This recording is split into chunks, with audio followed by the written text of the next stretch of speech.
I would like to start with a question. That is, what do we all have in common? Now, each and every one of us is unique in our own way with certain skills and interests that may set us apart from others. But we all have that same goal we are striving for, especially those of us in the church, which sets us apart from all the others in the world. Yet, there is still one thing we struggle with and must be aware of as we still live in this world, and that is our human nature. And that's what I'll be speaking about today, our human nature. This world is ruled by Satan, and we are surrounded by his evil intentions. If you don't believe that, all you have to do is turn on the news or look at the headlines on your computer browsers, and you can see just how Satan is ruling this world. I mean, you have to ask yourselves, how is it then, if God was truly ruling this world, why is there so much trouble and sorrow and evil and destruction and hatred out there, as we can see? So it only makes sense that Satan is ruling this world. But of course, God is allowing that to happen, and for very good reason. Now, we are tested constantly, and we need to make sure that we don't give in to the carnal human desires that this world is used to. If we look at the beginning of the Bible in Genesis chapter 1 and verse 27, in Genesis chapter 1, verse 27, we read, "So God created man in his own image. In the image of God he created him, male and female, he created them." And then verse 31, "Then God saw that everything that he had made, and indeed it was very good." So obviously, God's intent from the beginning, he wanted perfection. By creating man and woman after his own image and the way he wanted it to happen, there was yet something else that was going to happen as a result. So God had a plan for mankind from the outset, and it was a perfect plan. Now, if we look at Genesis chapter 2 and verse 7, we see how he then created man. "And the Lord God formed man out of the dust of the ground and breathed into his nostrils the breath of life, and man became a living being." Then notice verse 15. "Then Lord God took the man and put him in the Garden of Eden to tend and keep it. And the Lord God commanded the man, saying, 'Of every tree of the garden you may freely eat.'" But verse 17, "But of the tree of the knowledge of good and evil you shall not eat, for in the day that you eat of it you shall surely die," or proceed to die. So everything was Adam's, free to do what he wanted. But there was just that one test that God asked of Adam to keep. Now, why would God put that tree there? There is no guarantee in life, but action is required. To do good, we must obey.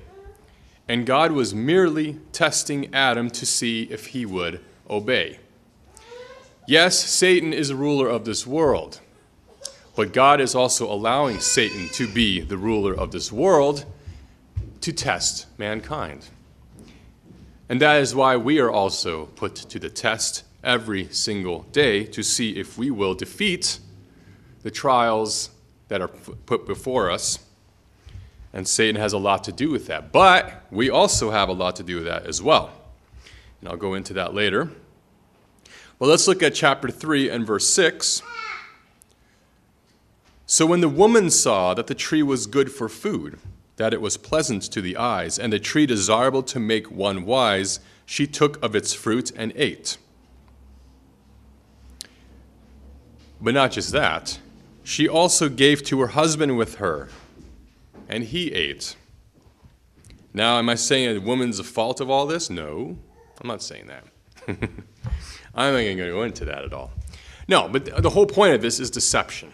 It doesn't matter who it is. Deception came in through Satan the devil and tricked Eve in thinking that the tree was good for food. Now, Satan is a very intelligent being. He's very cunning. He's very crafty. And now Adam did not stand up for himself, but he went right along with it. Why? He didn't want to upset Eve?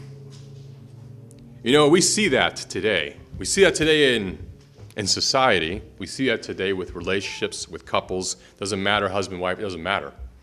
A lot of times when something is put to the test, how strong are we willing to stand up?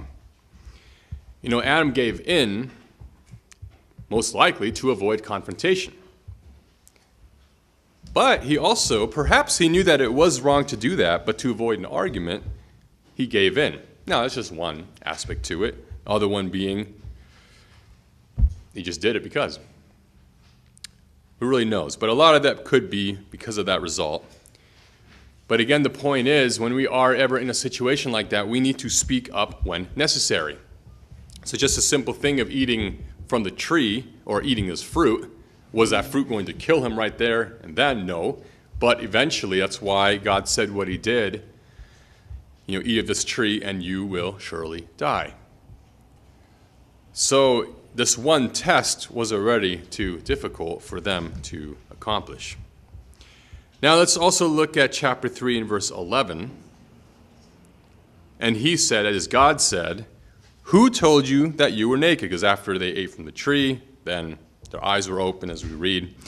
So he said, who told you that you were naked? Have you eaten from the tree of which I commanded you that you should not eat? Then the man said, the woman whom you gave to be with me, she gave me of the tree, and I ate. So, of course, and we see blame here, not blaming himself for what he did, but blaming the other. In verse 13, and the Lord said to the woman, what is it that you have done? The woman said, the serpent deceived me, and I ate. Again, now is blaming Satan for what she had done, yet she made the final decision to cause that sin. Blaming others rather than self. But then notice we keep reading the punishment that was now starting and which would result and continue on in mankind. So Lord God said to the serpent, because you have done this, you are cursed more than all cattle, more than every beast of the field. On your belly you shall go, you shall eat dust all the days of your life. I will put enmity between you and the woman, and between your seed and her seed. He shall bruise your head, and you shall bruise his heel. To the woman he said, I will greatly multiply your sorrow and your conception. In pain you shall bring forth children. Your desire shall be for your husband, and he shall rule over you. Verse 17, then to Adam he said, because you have heeded the voice of your wife, and have eaten from the tree of which I commanded you, saying, you shall not eat of it. Cursed is the ground for your sake. In toil you shall eat of it all the days of your life. Both thorns and thistles it shall bring forth for you. You shall eat the herb of the field. In the sweat of your face you shall eat bread till you return to the ground, for out of it you were taken, for dust you are, and to dust you shall return. So thank you, Adam and Eve. This is what we get to look forward to. No. But also, thank you, Satan. No, being sarcastic here. But as you can see from the very beginning, how this had all started, and it didn't take very long, I guess you could say. We're talking about the 3rd chapter of the Bible. And look what proceeded from that point on until this day now. You know, these actions that we could see here and read about are still evident today. Human nature spread on through the offspring of the parents. Look at what eating the tree which God forbade had done. Now, to say that their offspring would automatically be created in this nature, or not to say that their offspring would automatically be created in this nature, but a choice would have to be made. And we hear a lot about the effects the parents have through their children. Notice Genesis chapter 6 and verse 5. Then the Lord saw that the wickedness of man was great in the earth, and that every intent of the thoughts of his heart was only evil continually. And then in verse 12, So God looked upon the earth, and indeed it was corrupt, for all flesh had corrupted their way on the earth. What started off as a perfect plan by God all of a sudden turned into this, and the whole world was affected. Yes, we do read about the faithfulness of Noah, and through him man was saved. But he wasn't perfect, since he did still sin by getting himself drunk, for example, or let his guard down in chapter 9 of Genesis in verse 21. And through his offspring, there again was sin. It wasn't automatic, but Satan was involved.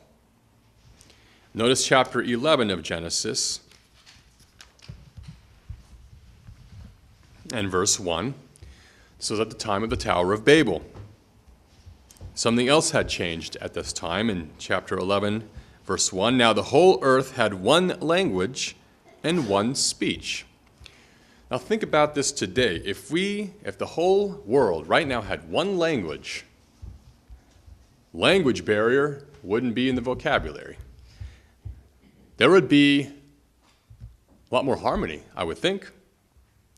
But there's definitely a lot of confusion, and through this whole story with the Tower of Babel, that was a result of it because, of course, they just wanted to be better than God. And in verse 6, the Lord said, "Indeed the people are one, and they all have one language, and this is what they begin to do. Now nothing that they propose to do will be withheld from them. So come, let us go down, and there confuse their language, and they may not understand one another's speech." And then verse 8, the Lord scattered them abroad from there over the face of the earth, and they ceased building the city. So man had a purpose here, plotting out a way to be better than God. And Galatians chapter 6 and verse 7 says that we shouldn't deceive ourselves, for God is not mocked. And whatever a man sows, that he will also reap, as we could see in this example. Now, when it comes to our human nature, there's something we fight within ourselves, which a lot of people, by just look of it, when they just see you face to face, wouldn't see that. But we have to look deeper. In Jeremiah chapter 17 and verse 9,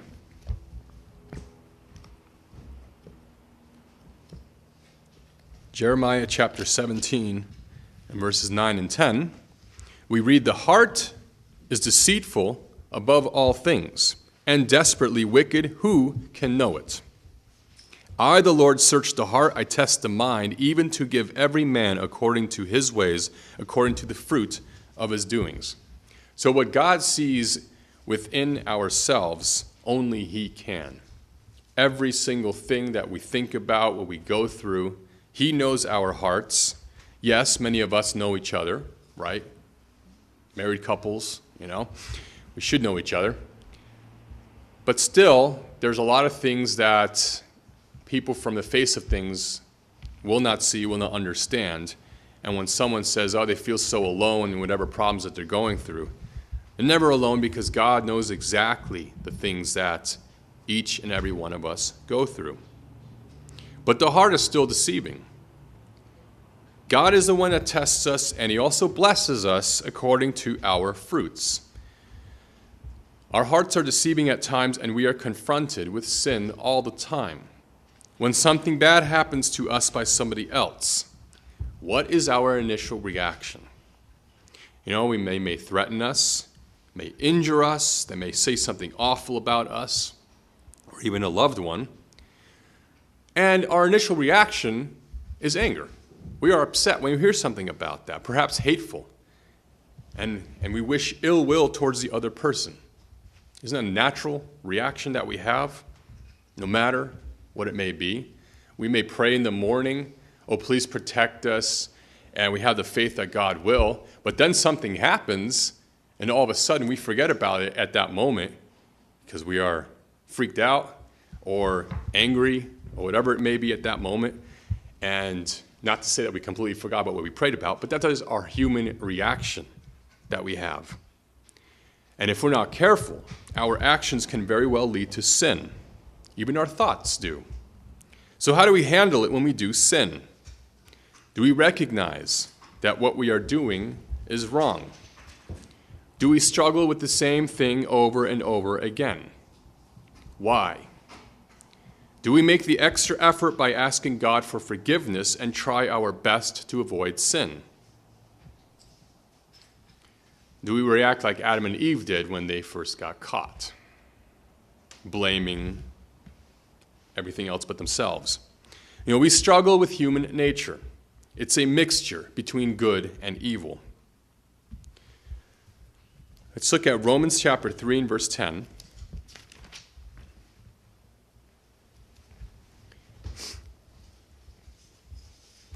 The heading for this section says all have sinned. So in Romans chapter 3, starting in verse 10, it is written, "There is none righteous, no, not one. There is none who understands. There is none who seeks after God. They have all turned aside. They have together become unprofitable. There is none who does good, no, not one. Their throat is an open tomb. With their tongues they have practiced deceit. The poison of asps is under their lips, whose mouth is full of cursing and bitterness. Their feet are swift to shed blood. Destruction and misery are in their ways, and the way of peace they have not known. There is no fear of God before their eyes." This right here is a description of the society and the world we live in. We just have to be careful that we are not part of this. Now we know, verse 19, that whatever the law says, it says to those who are under the law, that is, under its penalty of the law, that every mouth may be stopped and all the world may become guilty before God. In fact, you live this way, you are guilty before God. Therefore, verse 20, by the deeds or the works of the law, no flesh will be justified in his sight, for by the law is the knowledge of sin. And that is exactly what the law defines. The law defines what sin is. We break the law, we sin. Simple as that. We have a choice to make. We are not born with an evil intent, even though some may disagree with that. But we need to be careful that we don't adopt what is evil, the carnal human nature that encompasses this world. But rather, we need to apply what God commands us into our lives. And by following the example of Christ, who lived a perfect and sinless life in this world, in the society he was surrounded by, but also at the same time conquered Satan by not letting himself be influenced in a negative way that could have led to a wrong nature, we have to make sure that we do the same. This is an important time for us right now, because now, less than a month away, is the Passover. And we should focus on how we are doing in our lives. How can we improve, since there is always room for improvement? And we are still human, but with God's help and our faith and trust in Him, we can become just like Him.